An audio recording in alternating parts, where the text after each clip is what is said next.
एक बार फिर बिहार की राजनीति में असदुद्दीन ओवैसी का नाम काफी चर्चे में है। असदुद्दीन ओवैसी आप जानते हैं, ऑल इंडिया मजलिस-ए-इत्तेहादुल मुस्लिमीन के राष्ट्रीय अध्यक्ष हैं, हैदराबाद के सांसद हैं और देश में एक मुखर आवाज के तौर पर वो जाने जाते हैं। अक्सर उनके स्पीचेस सोशल मीडिया की सुर्खियां होती है। आप बखूबी जानते हैं कि बिहार में विधानसभा का चुनाव इसी साल के अक्टूबर-नवंबर में होने की संभावनाएं हैं।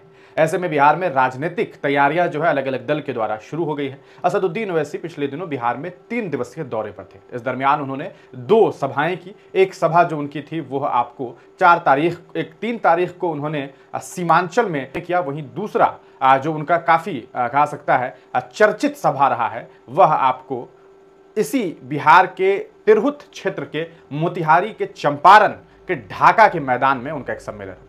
यहां उन्होंने अपने प्रत्याशी के तौर पर राणा रणजीत सिंह का नाम भी ऐलान कर दिया। राणा रणजीत सिंह ऑल इंडिया मजलिस-ए-इत्तेहादुल मुस्लिमीन से पिछले लोकसभा चुनाव में शिवहर से लोकसभा के उम्मीदवार भी थे, लेकिन उन्हें वह आंकड़े नहीं मिल सके, जिसके बाद ये बात कही जा सकती थी कि लोगों ने, अवाम ने उन पर भरोसा जताया। लेकिन मजलिस-ए-इत्तेहादुल मुस्लिमीन ने और राणा रणजीत सिंह ने एक दूसरे पर भरोसा किया और दोनों एक दूसरे का साथ देते रहे। और अब 1 साल लगभग गुजर चुके हैं और असदुद्दीन ओवैसी ने अपने उस नेता को बिहार के अपने यूनिट में शामिल तो किया ही, साथ ढाका से उन्होंने अपने प्रत्याशी के तौर पर उनका नाम भी ऐलान कर दिया।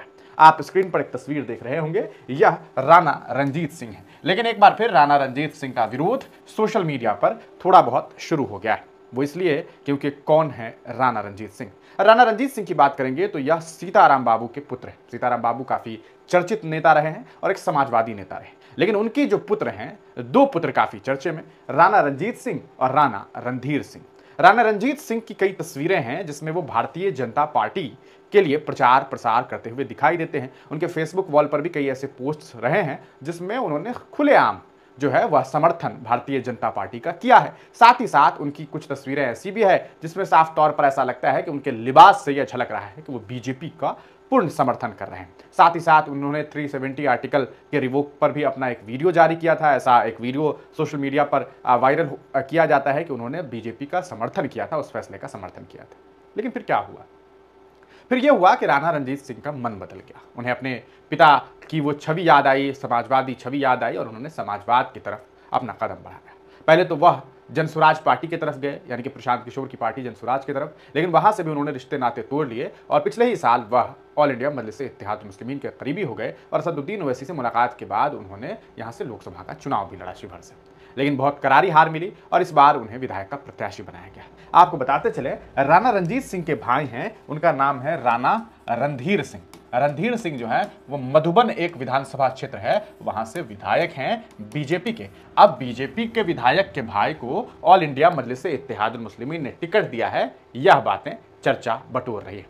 हालांकि आपको बता दें, अभी अगर आप मौजूदा वक्त में पिछले 1 साल से अगर राणा रणजीत सिंह को सुनेंगे तो वह एक साफ तौर पर समाजवादी लीडर के तौर पर लोगों के सामने आ रहे हैं और वह बहुत शानदार तरीके से मुसलमानों के मुद्दों पर और देश के संवैधानिक मुद्दों पर अपना विचार भी रख रहे हैं। सवाल यह है कि क्या सिर्फ बीजेपी नेता का भाई हो जाना इनकी गलती है? सवाल यह है कि पूर्व में की गई गलती को माफ नहीं किया जा सकता? यह सवाल इसलिए है क्योंकि यही वो सवाल है जिस सवाल की वजह से आज बिहार में और देश में एक बार फिर मजलिस-ए-इत्तेहादुल मुस्लिमीन पर कुछ लोग साफ तौर पर आरोप लगा रहे हैं। आपको क्या लगता है कि क्या मजलिस-ए-इत्तेहादुल मुस्लिमीन को ऐसा नहीं करना चाहिए था, इन्हें टिकट नहीं देना चाहिए था? अपनी राय कमेंट सेक्शन में जरूर दीजिए।